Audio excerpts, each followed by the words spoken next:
الحمد لله الذي علم القرآن وخلق الإنسان وعلمه البيان. نحمده ونستعينه ونستغفره ونتوب إليه ونعوذ بالله من شرور أنفسنا ومن سيئات أعمالنا. ومن يهده الله فلا مضل له ومن يضلل فلا هادي له. ونشهد أن لا إله إلا الله وحده لا شريك له ونشهد أن محمدا عبده ورسوله وصلوات الله وسلامه عليه وعلى آله وصحبه ومن اتبع هديه إلى يوم البعث المعلوم. يا أيها الذين آمنوا اتقوا الله حق تقاته ولا تموتن إلا وأنتم مسلمون. يا أيها الناس اتقوا ربكم الذي خلقكم من نفس واحدة وخلق منها زوجها وبث منهما رجالا كثيرا ونساء واتقوا الله الذي تساءلون به والأرحام إن الله كان عليكم رقيبا. يا أيها الذين آمنوا اتقوا الله وقولوا قولا سديدا يصلح لكم أعمالكم ويغفر لكم ذنوبكم ومن يطع الله ورسوله فقد فاز فوزا عظيما. أما بعد يا عباد الله اعبدوا الله واخلصوا له العبادة فإنه هو الذي خلقكم من تراب ثم من نطفة ثم صوركم فأحسن صوركم وخلقكم في أحسن تقويم وكرمكم وفضلكم على كثير ممن خلق تفضيلا وجعل لكم سبيلا واحدا لا سبلا وصراطا واحدا وأن هذا صراطي مستقيما فاتبعوه ولا تتبعوا السبل فتفرق بكم عن سبيله ذلكم وصاكم به لعلكم تتقون. Louange à Allah, Seigneur de l'univers, celui qui nous implorons le secours, le pardon, le soutien. Nous cherchons refuge auprès de lui contre la méchanceté de nos propres âmes, contre la mauvaise de nos actions. Quiconque Allah guide, nul ne peut l'égarer. Quiconque Allah égare, nul ne peut le guider. Nous témoignons qu'il n'y a pas de divinité digne d'être adorée à part d'Allah. C'est lui le vrai créateur de toute la création. Et nous témoignons que notre bien-aimé, Mohammed, paix et salut d'Allah soit sur lui, et son serviteur, son messager, qu'il a envoyé en miséricorde pour l'univers tout entier, afin de les faire sortir des ténèbres de la mécréance, ténèbres de la désobéissance, vers la lumière de l'islam, en leur montrant le droit chemin, le chemin de félicité, dans ce bas monde comme dans l'au-delà. Nous témoignons que Mohammed sallallahu alayhi wa sallam a honoré le dépôt et a transmis le message, n'a ménagé aucun effort pour cela, et il se bâtit dans le sentier d'Allah jusqu'à ce qu'il a laissé cette communauté sur une voie claire, de nuit comme de jour, ne s'en écarte que celui qui est voué à la perdition. Personne ne s'en écarte sans courir à sa propre perte. Nous prions Allah qui nous donne la sagesse, le soutien qu'il faut afin de se maintenir sur ce droit chemin et que la certitude nous vient en étant sur la méthode de Muhammad sallallahu alayhi wa sallam, sur sa tradition qu'il nous a tracée. Nous prions Allah qu'il récompense notre prophète de la meilleure façon, qu'il n'a jamais récompensé un prophète pour sa communauté, un messager pour sa nation. que Dieu lui ressuscite dans la position de gloire et que Dieu fasse que nous ressuscitons, nous soyons ressuscités dans son troupe et sous sa bannière et que nous profitons de son intercession et qu'il nous aide à boire de son bassin. Quiconque y boit ne connaîtra jamais la soif. Chers frères et sœurs, le sujet de notre khutbah aujourd'hui, alhamdulillah, va être ce fameux chapitre, le plus important du Coran, qui est Surat al-Fatiha. وللفاتحة أسماء كثيرة. يقول العلماء بأن لسورة الفاتحة أكثر من 20 اسما، وكثرة المسمى وكثرة الأسماء تدل على فضل ومقامة وشرف المسمى. Fatiha a plusieurs noms et cela montre l'importance et la valeur de ce grand chapitre. Car quand tu vois une chose qui porte plusieurs noms, cela indique que cette chose est très importante et très valeureuse.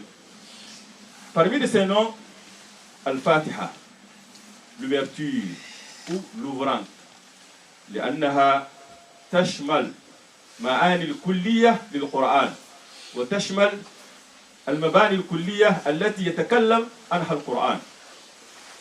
Fatiha, il s'appelle l'ouvrant. C'est pour cela que Dieu l'a placé. Il a été placé au début du livre d'Allah. Pourquoi? Il résume tous les enseignements du Coran. C'est ainsi qu'il est appelé par d'autres noms Ummul Quran, la mère du Coran.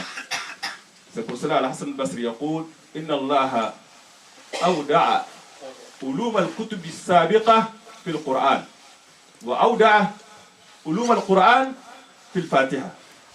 Que Dieu a réuni et a résumé tous les enseignements qui se trouvent dans tous les livres célestes qui nous ont précédés dans le Coran.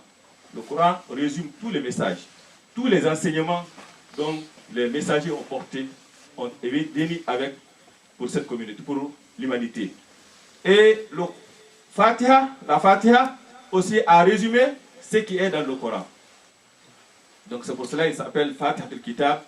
Il s'appelle aussi al-Quran. Il s'appelle aussi As-Sab'u al-Mathani wal-Quran al-Azim.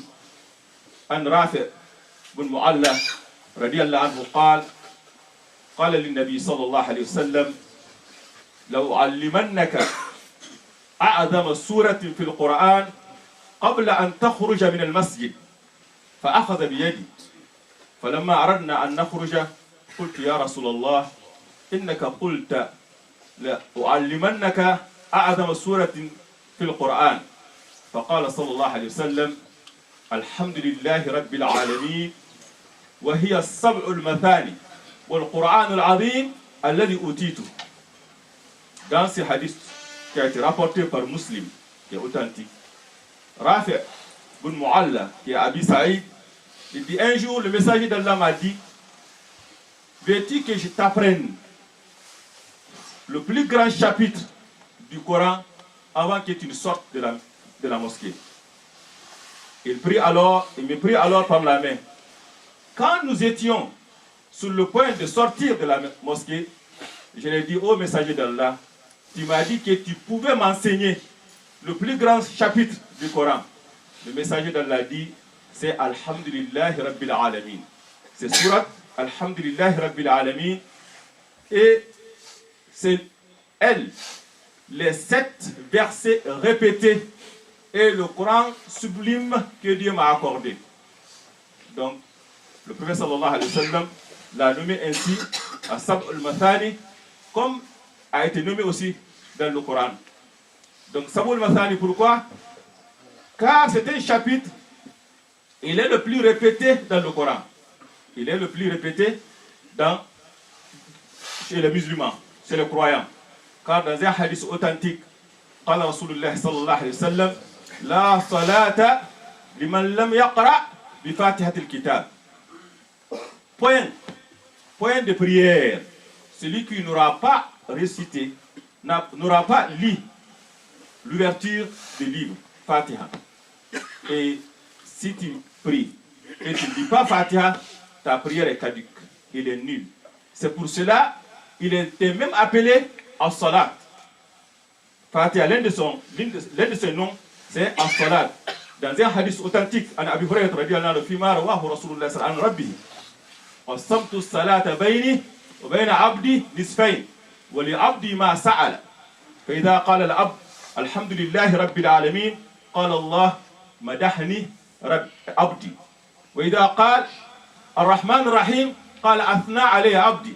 Wa idha qala Maliki yawmiddin, Maliki yawmiddin, قال مجدني عبدي أو فوض إلي عبدي فإذا قال إياك نعبد وإياك نستعين قال هذا بيني وبين عبدي ولعبدي ما سأل فإذا قال اهدنا الصراط المستقيم صراط الذين أنعمت عليهم غير المغضوب عليهم ولا الضالين آمين قال هذا لعبدي ولعبدي ما سأل.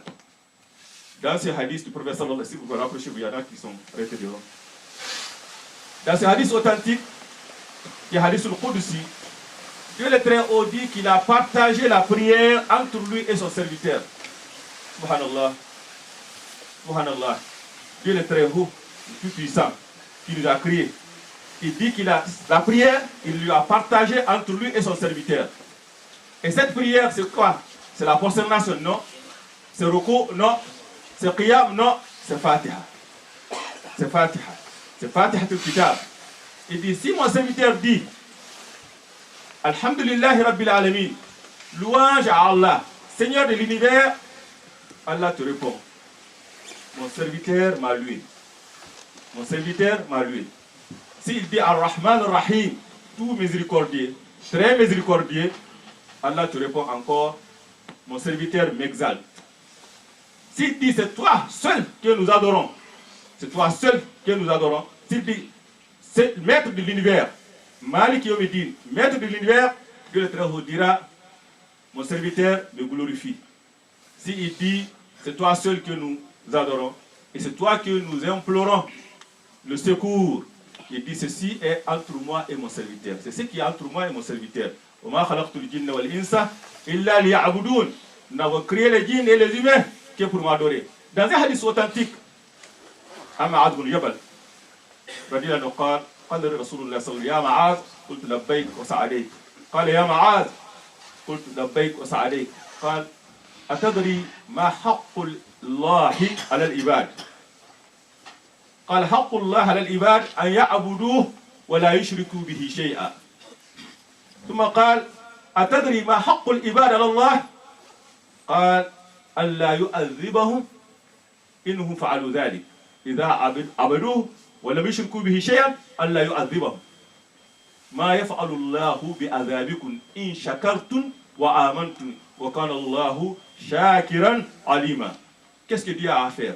Pourquoi Allah vous infligerait-il le châtiment? Si vous êtes reconnaissant et vous êtes croyant, Allah est reconnaissant et il est omniscient. Car on est ingrat ou on ne paie pas parce qu'on ne le connaît pas. Non, il est omniscient.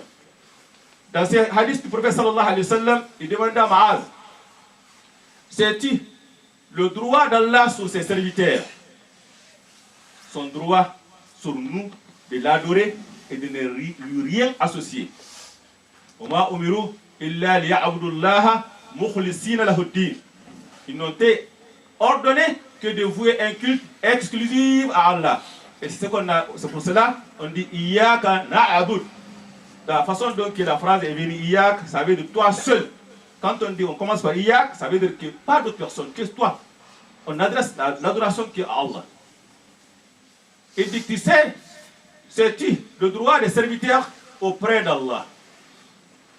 Il dit le droit des serviteurs auprès d'Allah. Quiconque adore Allah sans rien lui associer, de ne pas le châtier. Dieu le Très-Haut dit, pourquoi Allah vous infligerait-il le châtiment? Si vous êtes reconnaissant, et vous êtes pieux. Non, Allah n'a pas besoin vraiment de nous châtier si nous suivons. Donc, et si le serviteur dit Hidina sirat al-mustaqim, sirat al-ladhina an'amta alayhim, guide-nous vers le droit chemin, le chemin de ceux que tu as comblés de faveur. Il dit ceci est pour mon serviteur et mon serviteur a ce qu'il a demandé. C'est ainsi, chacun de nous a le privilège, dans la prière, de partager ce fameux chapitre qui est le plus important du Coran dans la prière. Dans la prière. Ça, c'est un grand bienfait que Dieu nous a accordé. Et c'est un peu de méditer sur ces versets. Quand tu regardes Surat al-Fatiha, dans toutes les surahs, on commence par Bismillah ar-Rahman ar-Rahim. La signification de Bismillah ar-Rahman ar-Rahim est très importante. Très importante. Car quand tu dis Bismillah, au nom d'Allah, tu es assis sur ta table, tu es en train de manger, tu dis au nom d'Allah, ça veut dire quoi? Ça veut dire que cette nourriture vient d'Allah. Et que c'est lui aussi qui t'aidera à le manger, à la manger. Et ça, c'est très important. Combien de personnes, tu trouveras une personne qui achète une maison, flambant neuve. Le jour où on doit le remettre la clé, il fait un accident, il meurt, il ne rentrera jamais dans la maison. D'autres personnes, ils accumulent l'argent, ils le mettent à la banque, il attend, et puis la mort s'en vient avant qu'il arrive à bénéficier. Donc, avoir la chose, quelque chose, c'est un bienfait d'Allah, il t'a accordé. D'avoir la chance encore d'en profiter, c'est un autre bienfait qui n'est pas accordé à tout le monde. C'est pour cela que quand la personne est assise sur la table, il dit Bismillah, ça vient de dire, et c'est par Allah que je le mange. Car beaucoup de riches, qui l'ont interdit la viande, ils l'ont interdit le sucre, ils l'ont interdit beaucoup de choses. Donc si toi tu te trouves sur la table, avec cette nourriture, tu es en train de savourer, et Alhamdulillah, dis Bismillah, au nom d'Allah. Et ça c'est très important. Donc quand ça vient de Dieu, et c'est pour Dieu, alors tu dois l'accomplir pour Dieu. Tu dois l'accomplir pour Dieu. Tu dois vraiment se servir de cette chose pour Dieu et remercier Allah. D'où vient le premier verset qui dit Alhamdulillah, louange à Allah. C'est pour cela dans un hadith qui لا يخلو من مقال بين العلماء يقول كل أمر ذي بال لا يبدأ فيه بسم الله فهو أبتر وفي رواية لا يبدأ فيه بالحمد فهو أقطع. Tout est une affaire qui est importante. Donc on ne commence pas par Bismillah au nom d'Allah. On ne commence pas par Alhamdulillah. Cette chose-là est dépourvue de la bénédiction d'Allah. Est dépourvue de la bénédiction d'Allah. Et quand tu regardes sur notre Fatiha, Alhamdulillah, la première parole prononcée par un être humain qui est Adam, c'était Alhamdulillah. Quand Dieu cria à Adam, Fa'atisa, faqala lahu al-malaika, qul Alhamdulillah, faqala Alhamdulillah, faqala lahu Rabb, rahimaka rabbuk. Quand il a éternué Adam, donc quand l'âme est insoufflée dans Adam, il éternue. Et qu'est-ce qu'il dit? Il dit Alhamdulillah, louange à Allah. Et dans l'au-delà aussi, la dernière invocation, Da'wahum fiha, Subhanaka Allahumma, wa tahiyyatuhum fiha salam, wa akhir da'wahum, alhamdulillah, Rabbil alamin. La dernière invocation pour les gens du paradis, ça sera quoi? Alhamdulillah, Rabbil alamin. Donc quand on dit louange à Allah, c'est une reconnaissance des bienfaits d'Allah. La personne s'humilie.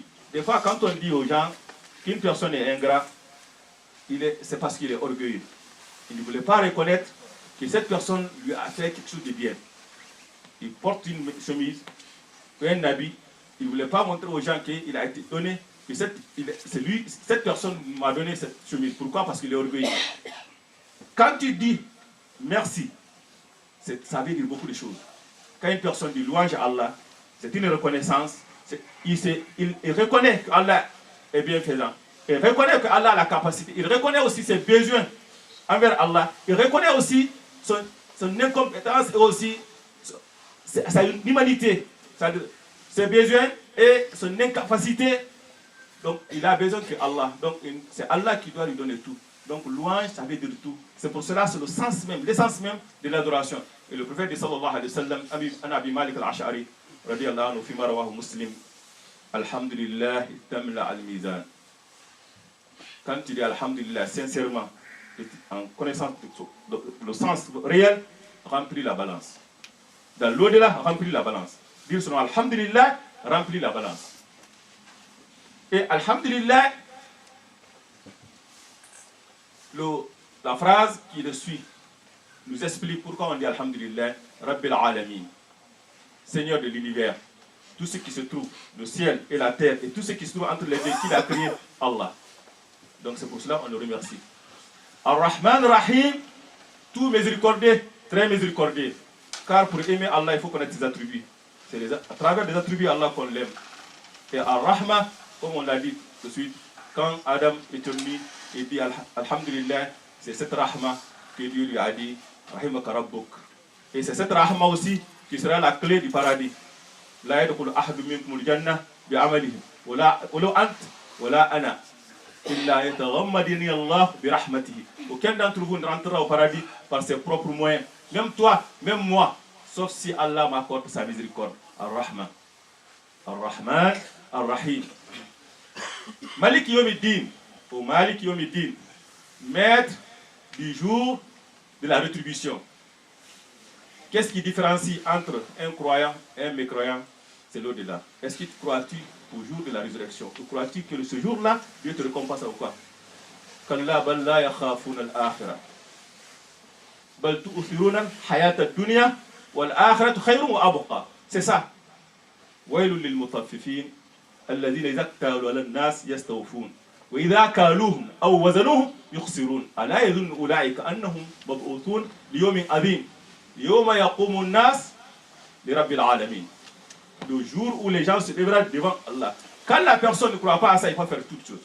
Quand la personne a à sa tête qu'un jour il retournera vers son Seigneur, qu'on le tiendra debout devant lui et que rien de lui ne sera caché, tout sera dévoilé, ah, tu feras la personne vraiment se mettre sur le droit chemin. C'est pour dire Malik Yawmiddin. Iyyaka na'budu wa iyyaka nasta'in. Les savants religieux disent nisfu din at-tawakkul. Fa'budu wa tawakkal alayh. Fa'budu wa tawakkal alayh. Tu adores Allah et tu places ta confiance à lui. Ici, on voit al-isti'ana wal-inaba. Retour vers Allah, c'est ça l'adoration. Il doit être accompagné par quoi? Par demande d'aide. Iyyaka na'budu wa iyyaka nasta'in. Nahmaduhu wa nasta'inuhu wa nastaghfiruhu. Et ça, c'est très important. Ce point-là, ça échappe à beaucoup de nous. Car beaucoup de gens privilègent l'adoration et ils minimisent la demande d'aide. Alors que ça va ensemble, ça va de pair. Ça va de pair. Tu trouves une personne, il vient prier, il fait tout, mais c'est rare que tu le trouves lever les mains et dire Seigneur, aide-moi à t'adorer. Allahumma a'inni ala dhikrika wa shukrika wa husni ibadatik. C'est ce que le prophète sallallahu alayhi wa sallam fait, dit après la prière.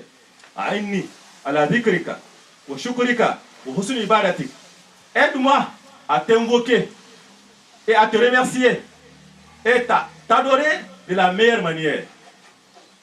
Quand tu viens à la mosquée, demande à Allah qui t'aide à accomplir, aller à la mosquée comme il faut et accomplir la prière et accepte tes prières. C'est l'invocation. Les savants religieux, c'est ce qu'ils faisaient. Rasulullah sallallahu alayhi wa sallam, il faisait souvent ça. C'est quelqu'un qui est demandé d'aide constamment, qui faisait dua constamment. Ibrahim, c'est la même chose. Ayoub, Yaqub, tous nos prédécesseurs pieux, c'était des prophètes, des messagers, des sahaba, des savants religieux qui ils ont vraiment compris ce sens-là de non seulement adorer, mais le réunir aussi avec demande d'aide d'Allah.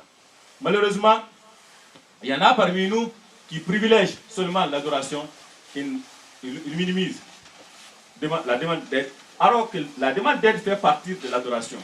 D'autres personnes, c'est le contraire. Ils mettent l'accent sur la demande d'aide d'Allah. Et ça, malheureusement, il y en a beaucoup de gens. Tu le vois venir à la mosquée, dès que tu le vois, tu es étonné. Comment? Soit il a quelque chose auprès de lui, j'ai vu dans mon rêve qu'il y a telle chose, donc je vais venir pour déposer ça à la mosquée pour que ce bien-là m'arrive. Ou je viens d'acheter la maison, donc, et viens chez moi, vous allez lire Yassine. Ou j'ai tendance à chercher un travail, je n'ai pas le travail, c'est ça. Mais à peine tu le vois prosterné, à peine tu le vois dans la mosquée. Donc il met l'accent sur la demande. Mais l'adoration, c'est pour cela dans le Dieu, c'est très important. Iyyaka na'budu wa iyyaka nasta'in. Tu adores Allah et tu demandes. Et on vient maintenant dans le centre même l'objectif principal même de ce surah. Ihdina sirat al-mustaqim. Guide-nous vers le droit chemin. Le droit chemin. Le droit chemin, c'est très important. Car dans l'au-delà, c'est ce qui nous attend aussi.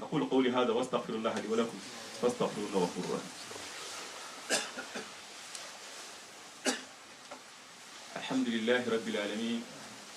Wassalatu wassalam ala al-mab'ous rahmatan lil alamin. Très chers frères et sœurs, quand on regarde Surat al-Fatiha, il résume tout ce qui se trouve dans le Coran. Si nous méditons sur ces sens et nous l'apprenons comme il faut, ça pourrait nous guider dans cette ténèbre d'imitation dont souffrent beaucoup de musulmans d'aujourd'hui, surtout en ces jours de fête ou de fin d'année. Car quand tu regardes à la fin de Surah, il dit Ihdina sirat al-mustaqim, guide-nous vers le droit chemin, le chemin de ceux qui t'y a comblé de faveurs, ni de ceux qui ont encouru ta colère, ni les égarés. Dans un hadith, Saïd ibn Masoud radiyallahu anhu قال خط لنا رسول الله صلى الله عليه وسلم خطا مستقيما فقال هذا سبيل الله ثم خط عن يمينه وشماله خطوطا فقال هذه السبل وعلى كل سبيل منها شيطان يدعو إليه. Il dit qu'il traça une ligne droite. Il dit voici la voie d'Allah qui mène vers le paradis. Il est la voie la plus courte, très claire. Le prophète sallallahu alayhi wa sallam nous a montré ça. Et dans les deux côtés, il y a des sentiers. Et chaque sentier, il y a un diable qui est assis. Il invite les gens. La fornication, l'innovation, le shirk, tout. Donc c'est très important de suivre le chemin d'Allah. Et ce chemin-là, comment on peut le connaître? Qui t'y accompagne? Qui tu fréquentes? Tu es avec qui? Tu es avec ceux que Allah a accordé sa faveur ou ceux qui ont encouru la colère d'Allah. C'est pour cela un savant religieux dit Man dalla min ubadina fa fihi shabuhun min al-nasara wa man dalla min ulama'ina fihi shabuhun min al-yahud. Quand tu vois un grand adorateur, une personne en train d'adorer, mais il est à côté, c'est qu'il a imité les gens des livres qui sont des Nasara.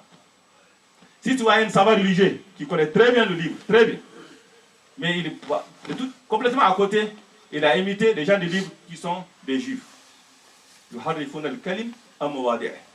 C'est eux qui vont altérer le livre de son sens, le mot de son sens. Et c'est ça, tu vois les savants religieux, il voit que c'est la vérité, mais il va à côté parce que ça ne va pas avec son ambition, ses passions. C'est Shabuh Minal Yahoud. Tu vois une personne en train d'adorer, mais il le fait avec les innovations, avec Bida. Ça fait avec les Nasara. C'est très important. C'est pour cela que le prophète sallallahu alayhi wa sallam dit لَتَتَّبِعُنَّ سُنَنَ مَنْ كَانَ قَبْلَكُمْ شِبْرًا بِشِبْرٍ ذِرَاعًا بِذِرَاعٍ حَتَّى وَلَوْ دَخَلُوا جُهْرَ ذُبٍّ لَاتَّبَعْتُمُوهُ أو لَدَخَلْتُمُوهُ قالوا اليهود والنصارى قال من أفمن.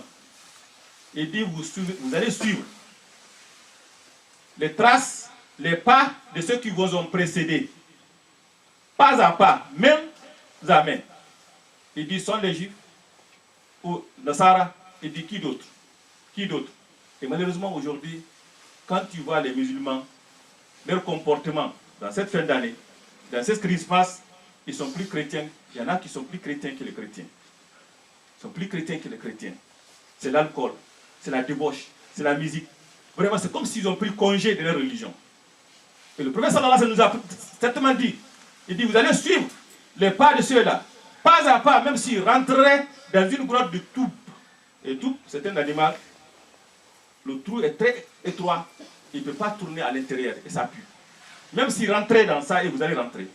Et c'est ce que nous voyons actuellement. Et à Surat al-Mustaqim, le droit chemin, il n'y a pas deux, il y a un seul. C'est celui du prophète sallallahu alayhi wa sallam. C'est Sunnat Rasulullah sallallahu alayhi wa sallam. Et on voit aussi que Satan,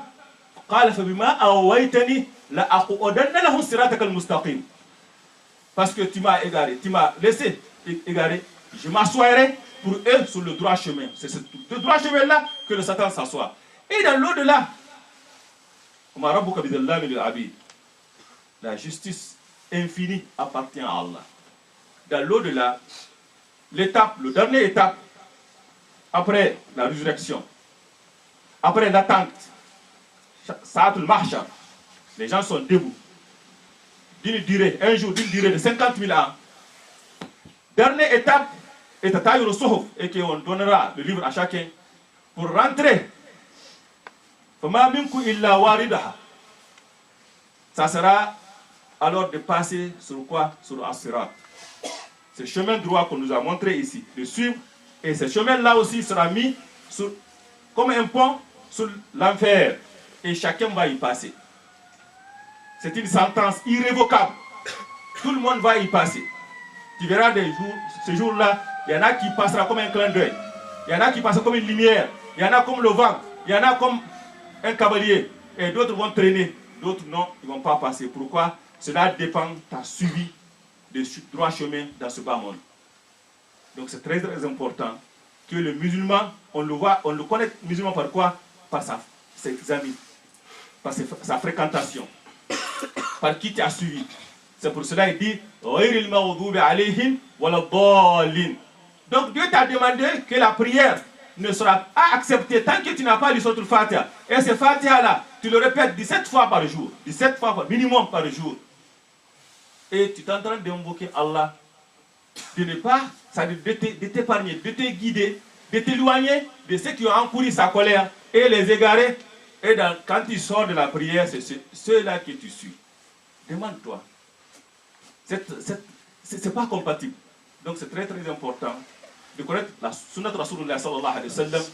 Khairul umur, khairul inna asdaqul hadith kitabullah wa ahsanul hadi hadi Muhammad wa sharrul umur muhdathatuha wa kullu muhdathatin bid'ah wa kullu bid'atin fi dalal fi an-nar wal yaz billah. Donc le chemin le plus droit, le plus convenable, c'est celui du prophète sallallahu alayhi wa sallam. أقول قولي هذا واستغفر الله لي ولكم فاستغفروا الله غفور رحيم. اللهم اهدنا فيما هديت وعافنا فيما عافيت وتولنا فيمن توليت وبارك لنا فيما عافيت واصرف عنا السوء ما قضيت انك تقضي ولا يقضى عليك. اللهم لا يذل من هديت ولا يعز من عاديت بيدك الخير كله يا رب العالمين يا ارحم الراحمين.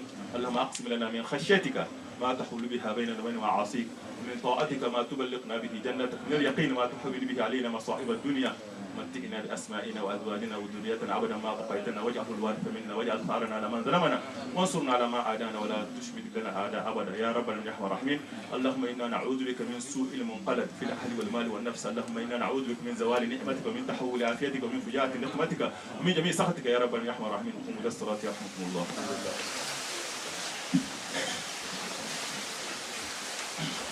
الله أكبر الله أكبر أشهد أن لا إله